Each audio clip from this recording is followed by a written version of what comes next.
Hi everyone, welcome to my channel গণিতের গল্প। আশা করি তোমরা সকলে ভালো আছো। আজকে আমি ক্লাস 12 এর যে ডিটারমিনেন্টের সিরিজটা শুরু করেছি, তার যে পার্ট এই কলাম ম্যাচিং, আমি কলাম ম্যাচিং নিয়ে আলোচনা করব। তাহলে এখানে সেমিস্টার 3 যে ডিটারমিনেন্ট আছে আমাদের ক্লাস 12 এর ওয়েস্ট বেঙ্গল বোর্ডের, কলাম ম্যাচিং নিয়ে আলোচনা করব। তো কলাম ম্যাচিং কি এবং কলাম ম্যাচিং কিভাবে করতে হয়, তো এটা দেখার পর আশা করি তোমাদের সমস্যা কেটে যাবে। তো চলো দেখতে থাকো, চলো শুরু করা যাক।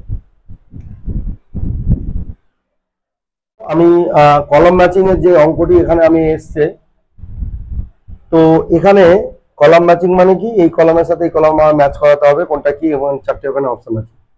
তার আগে অঙ্কটি একটু ডিফারেন্ট টাইপের। তো এখানে দেখো box x, box y, box z এই সমস্ত ফাংশন গুলো আছে, এবং এক্স এর একটা রেঞ্জ বলে দিয়েছে, ওয়াই এর একটা রেঞ্জ বলে দিয়েছে, এবং জেড এর একটা রেঞ্জ বলে দিয়েছে।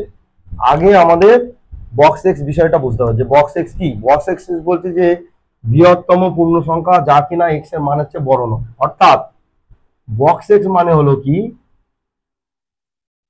ধরো আমি তোমাকে একটা এক্সাম্পল লিখছি, বক্স 1.2 ইকুয়াল টু কি হবে 1, বক্স 1.9 ইকুয়াল টু কি হবে 1, বক্স 2.1 ইকুয়াল টু কি হবে 2, বক্স মাইনাস 1.2 ইকুয়াল টু কি হবে মাইনাস 1.5 ইকুয়াল টু -2। তো এইটা আমি কেন লিখলাম, দেখো বক্স ফাংশন হচ্ছে সেই ফাংশন যে নিয়ারেস্টে, যে বক্স ফাংশন হচ্ছে কি, যে যেই সংখ্যাটার বক্স ফাংশন নেব তার আগে এবং পিছিয়ে ইন্টিজার ভাববো। আমি যদি এখানে 1.2 নিই, তাহলে 1.2 এর আগে কি আছে 1 আছে, আর এখানে কি আছে 2 আছে। তো বক্সের ফাংশনের ভ্যালু কি হবে, সবসময় এর আগের ইন্টিজারটা হবে, তাই না? তা দেখো 1.9, এখানেও দেখো 1.9 কি আছে, এখানে 1.9, এখানে কি আছে 2, আর এখানে আছে কত 1। তাহলে 1.9 এর যদি আমরা বক্স নিই, তাহলে এর আগের ইন্টিজার কি পাবো 1 পাবো। ঠিক একইভাবে এই যে -1.5, এখানে -2, এখানে হচ্ছে -1, তারপর এখানে 0, তারপর এখানে 1। তো এটা যদি হয় তো বক্স 1.5 হলে কি হবে, এর থেকে ছোট মানে এর আগের ইন্টিজারটা কি আছে -2, তাহলে আউটপুট কি হচ্ছে -2। এবারে আমরা এই যে বিষয়বস্তু দেখো এখানে যে বক্স এক্স, এই যে এক্স এর রেঞ্জটা কত আছে -1 থেকে 0, তাহলে এখানে বক্স এক্স এর ভ্যালু কি হবে, যেহেতু অ্যাকর্ডিং টু ডিসটেন্স -1।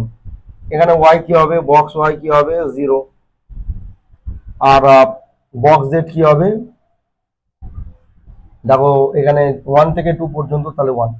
তাহলে এই হচ্ছে আমার অঙ্কের বক্স এক্স এর ভ্যালু এবং বক্স ওয়াই, বক্স জেড। তাহলে এই যে ডিটারমিনেন্ট ডেল ইকুয়াল টু, আমরা যদি এখানে ছোট করে লিখে নিই, তো -1 + 1 0, ওয়াই এর ভ্যালু কি হচ্ছে 0, আর এখানে জেড এর ভ্যালু কি হচ্ছে 1, বক্স এক্স এর ভ্যালু হচ্ছে -1, বক্স ওয়াই এর ভ্যালু হচ্ছে 0 + 1, তাহলে 1, আর বক্স জেড এর ভ্যালু তো এখানে 1, আর এখানে বক্স এক্স এর ভ্যালু 0, সরি -1, বক্স ওয়াই এর ভ্যালু হচ্ছে 0, আর বক্স জেড এর ভ্যালু হচ্ছে 1, তো 1 1 2। এটা যদি আমরা ডিটারমিনেন্ট এক্সপেনশন করি, তাহলে আমরা যদি এই এটা প্লাস, এটা মাইনাস, এটা প্লাস, আমরা যদি এই রো করি, তাহলে 1 ইন্টু এটা হবে, তাহলে 0 কে 0 প্লাস মাইনাস প্লাস 1, তাহলে হচ্ছে 1, তাই না? তাহলে এই ডেলের ভ্যালু কি হয়ে গেল, ডেলের ভ্যালু হয়ে গেল কি 1, তাই না? এবার আমাদের আসছে যে ডেলের ভ্যালু 1, তার মানে এইটা যাচ্ছে এই একই, কোনো অসুবিধা নেই, ডেলের ভ্যালু আমরা কি পেলাম 1 পেলাম। এবার দেখো box Z plus 1, box Z যদি 1 হয় তাহলে বক্স জেড প্লাস 1 কি হবে 2 হবে, তাহলে বক্স জেড প্লাস 1 হচ্ছে 2 হচ্ছে, তাই না? এবারে কি হচ্ছে বক্স এক্স, বক্স এক্স এর ভ্যালু কি -1, তাহলে দেখো বক্স এক্স এর ভ্যালু -1 মিন্স এটা যাচ্ছে বক্স এক্স -1 ডি যাচ্ছে। আর এখানে আছে বক্স ওয়াই, তো বক্স ওয়াই কি হবে, বক্স ওয়াই 0, দেখো বক্স ওয়াই এখানে কিন্তু বক্স ওয়াই ম্যাচ করছে না। বক্স ওয়াই প্লাস 1 হলে, দেখি প্রবলেমটা একবার দেখে নিই, বক্স ওয়াই প্লাস 1, সরি এখানে বক্স ওয়াই প্লাস 1 আছে। তো দেখো box y plus 1, box y value 0, 0 plus 1 means এটাও কিন্তু 1 এ যাবে, তাই না? তো এবারে আমাদের যে অপশন গুলো আছে, তো অপশন গুলো আমরা যদি মিলিয়ে নিই, তো দেখো এখানে এসছে 1a 2a, 1a 2a কোথায় আছে, 1a 2a আছে, তাই না? আচ্ছা 3d 3d 4a 3d 4a, তাহলে এখানে অপশন সি হচ্ছে কারেক্ট। তাহলে বুঝতে পারছো যে কলাম ম্যাচিং এর যে কত সুন্দর একটি অঙ্ক, যে একটা অঙ্কের মধ্যে কত সুন্দর গল্প দেওয়া আছে, এবং এখান থেকে সুন্দরভাবে আমরা যদি পরপর ক্যালকুলেশন করে নিই, দেখো এই অঙ্কটি কত সহজে আমরা সলভ করতে পারি। তো তোমরা এই অঙ্কটি এইভাবে গুছিয়ে সলভ করবে। আমি বক্স এক্স ফাংশনটা এখানে দেখিয়েছি কিভাবে বক্স এক্স এর ভ্যালুগুলো বের করতে হয়। বক্স এক্স আরেকবার বলে দিচ্ছি, বক্স এক্স হচ্ছে কি স্মলেস্ট ইন্টিজার, মানে যেই ভ্যালুটা থাক না কেন তার থেকে বড় হবে না, কিন্তু তার নিয়ারেস্ট স্মলেস্ট ইন্টিজার হবে। তাহলে এইখানে দেখো এক্সাম্পল দিচ্ছি, আর এখানে যেহেতু রেঞ্জ আছে ওই রেঞ্জ অনুযায়ী বক্স এক্স এর ভ্যালু এইগুলো আমরা লিখে দিয়েছি, ডিটারমিন করেছি, ডিটারমিনেন্টের ভ্যালু লিখেছি, এবং এখানে কোনটা কলাম গুলো ম্যাচ করে নিয়ে এই অপশনটা দেখলাম ট্রু, তাহলে this is the correct one. এখানে যে দেখো এখানে যে দুয়ের দাগে যে কলাম ম্যাচিং প্রবলেমটি নেওয়া হচ্ছে, এ এবং বি দুটি ডিটারমিনেন্ট দেওয়া আছে 2/2 ক্রমের, এবং কলাম দেওয়া আছে, সেই কলাম এ আর কলাম বি কে আমাকে ম্যাচ করাতে হবে। তো আমি ছোট ছোট ক্যালকুলেশন গুলো আগে করে নিই, ডিটারমিন এ বি এগুলো ক্যালকুলেশন করে নিয়ে আমরা দেখবো। তো ডিটারমিন এ কি হবে, 2 ওখানে 2 কে 2 -10 তাহলে -8। ডিটারমিন বি কি হবে, 4 5 20, এটা মাইনাস যেহেতু তাহলে 6 + 6 দ্যাট ইজ 26। তো এখান থেকে এটা এবার দেখো ডিটারমিন এ বি, তাহলে determine A B equal to আমাদের একটা ফর্মুলা আছে, det A into det B. তাহলে এখানে হচ্ছে -8 × 26, 6 48 এর 8 হাতে 4 আর 2 16 4 20, তাহলে -208। এবার আমাদের ডিটারমিন এ প্লাস বি, তো এটাকে আমাদের ক্যালকুলেশন করে অলরেডি আমাদের 3টে হয়ে গেছে। তো ডিটারমিন এ বি আমরা যদি ক্যালকুলেশন করতে চাই তাহলে আমাদের কি করতে হবে, এই ডিটারমিনটা যোগ করে নিয়ে করতে হবে। 2 আর 4 6, 5 আর -3 করলে 2, আর 2 আর 2 4, আর এখানে হচ্ছে তোমার 1 আর 5 6। তো এখানে 36 -8, তাহলে 8 কত 8 দাও 28। তো দেখো আমাদের এই ডিটারমিনটা যে ক্যালকুলেশন গুলো করে নিয়েছি। তো অপশন এ যেটা 1 সেটা হচ্ছে -8, তাহলে এইটা 1 যাবে ডি এ, 1 যাবে ডি এ। 2 ডিটারমিন এ বির ভ্যালু কত এসছে -208, তো 2 যাবে সি এ, 2 যাবে সি এ। আর ডিটারমিন বি এটা অবশ্যই ডিটারমিন বি যাবে কত 26 এ, এবং 4 যাবে 28, এ প্লাস বি যাবে 28, 28 আছে কত বি, 4 যাবে বি এ। তো দেখো এখানে কোন অপশনটি আছে, 1A 2B 3C 4D, না 1A নয় 1D। আচ্ছা 1D কোথায় আছে দেখে নেই, এটা 1A আছে তো এটা বাদ, 1D 1D এটাতে আছে, 1D এটাতে আছে, বাবা 3টেতে আছে। তো 1D, তারপরে আছে কি 2C, 1D 2C, আচ্ছা এটাতে ম্যাচ করছে। 3B, দেখো 3B না 3A, 2C 3A আর 4B,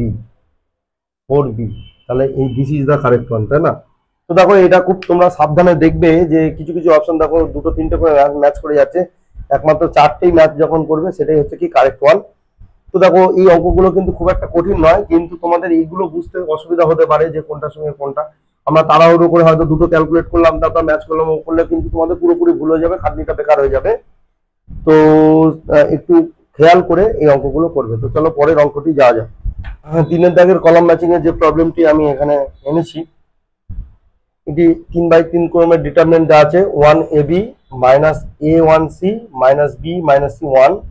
তাহলে এখানে দুটি স্তম্ভ বা কলাম দেওয়া রয়েছে এ এবং বি, তো এখানে পরপর দেওয়া রয়েছে A21 এর মাইনর, A32 এর মাইনর সহ উৎপাদক, পরপর এগুলো দেওয়া আছে। তাহলে আগে A21 মিন্স কি 2 নম্বর রো 1 নম্বর কলম, তার 2 নম্বর রো 1 নম্বর কলাম, 2 নম্বর রো 1 নম্বর কলাম, তাহলে এটা এবং এটা, তাহলে AB -C1, তাহলে কি হয়ে গেল AB -C1। এটাকে আমরা যেহেতু মাইনর তাহলে এখানে কোনো সাইন লাগছে না, তাহলে A প্লাস বিসি, তাহলে প্রথমে অপশনটা আছে মাইনর A প্লাস বিসি, তাহলে একের অপশন কি হয়ে গেল সি, একের অপশন কি হয়ে গেল A প্লাস সি। আচ্ছা এবার A32 সহ উৎপাদক, আচ্ছা A32 সহ উৎপাদক মিন্স কি 32 3 নম্বর রো এবং 2 2 নম্বর কলাম, 3 নম্বর রো 2 নম্বর কলাম, তাহলে 1B AC, 1B AC 3 নম্বর রো 1B AC। তাহলে এটাকে যদি আমরা ভাঙি সি প্লাস এবি, দেখো এটা কি হচ্ছে সি প্লাস এবি, তাই না? এবার যেহেতু এটি তিন দুই এলিমেন্ট, অর্থাৎ হচ্ছে 3 নম্বর রো এবং 2 নম্বর কলাম, 3 নম্বর রো, তাহলে এই এলিমেন্টটা, তাহলে এটা কি হচ্ছে প্লাস মাইনাস, তাই না? তাহলে এখানে সামনে কি যাচ্ছে, একটা মাইনাস লেগে যাবে, একটা মাইনাস লেগে যাবে, একটা মাইনাস লেগে যাবে, তাহলে minus of C plus AB, তাহলে এটা কি হয়ে গেল, 2 নম্বরটা চলে যাচ্ছে অপশন এ, 2 নম্বরটা চলে যাচ্ছে অপশন এ। এবার 2 করার আগে আমি 4টা করি, 3টা অটোমেটিক্যালি হয়ে যাবে।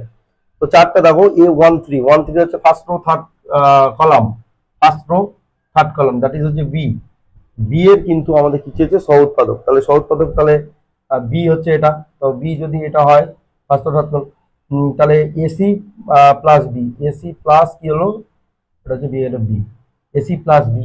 এবার এইটা পজিশন হচ্ছে মাইনাস প্লাস মাইনাস প্লাস, তাহলে এটা হচ্ছে প্লাস, তাহলে বি এর সহজ পদ্ধতি হচ্ছে এসি প্লাস বি, তারপর এসি প্লাস বি এখানে আছে, বা বি প্লাস এসি, তাহলে এখানে কিন্তু এইটা হচ্ছে এই অপশনটা, তাহলে একেবারে ডেলের ভ্যালুটা কি হচ্ছে অপশন ডি।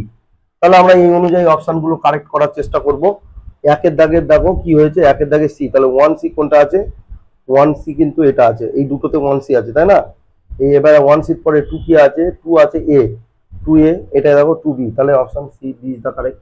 দেখো আরো সব মিলবে, 3D, 3-এর দাগের দেখো ডি এসছে, এবং 4-এর দাগের দেখো বি এসছে, 4-এর দাগের কি এসছে দেখো, এই যে বি এসছে, তাই না? তাহলে এই অপশনটি হচ্ছে কারেক্ট। তো তোমরা এইভাবে অঙ্কগুলো করার চেষ্টা করবে, অঙ্কগুলো খুব একটা কঠিন নয়, জাস্ট প্রত্যেকটা একটু ক্যালকুলেশন করে 4টে বের করে নিয়ে কোনটা ম্যাচ করে নিয়ে অপশনগুলো ক্লিক করবে জাস্ট। তো আশা করি ভিডিওটি ভালো লাগছে, ভিডিওগুলি তোমরা দেখছো, কমেন্ট করছো, আমারও বেশ রেসপন্সিভ মনে মনে হচ্ছে। তো তোমরা এইভাবে ভিডিওগুলি দেখতে থাকো, আর যদি ভিডিওটি ভালো লেগে থাকে বা তোমাদের মনে হয় যে হ্যাঁ এটি প্রয়োজন, তাহলে অবশ্যই বন্ধুদের সাথে শেয়ার করো, আর ভিডিওটি একটি লাইক করো। আর যদি ভিডিওটি বুঝতে কোনো জায়গায় সমস্যা হয়, তাহলে অবশ্যই আমাকে কমেন্ট করো, আমার পার্সোনাল মেল করতে পারো, আমি অবশ্যই নিশ্চয়ই রিপ্লাই দেবো। আর তাছাড়া বন্ধুদের সাথে শেয়ার করে চ্যানেলটিকে অবশ্যই সাবস্ক্রাইব করে রাখো, তাহলে তোমাদের যে আপকামিং যে এইচএস এক্সাম আসছে সেটার জন্য তোমাদের প্রস্তুতি কমপ্লিট হয়ে যাবে। তো আজকে ভিডিওটি এটুকুই, দেখা হচ্ছে পরের ভিডিওতে।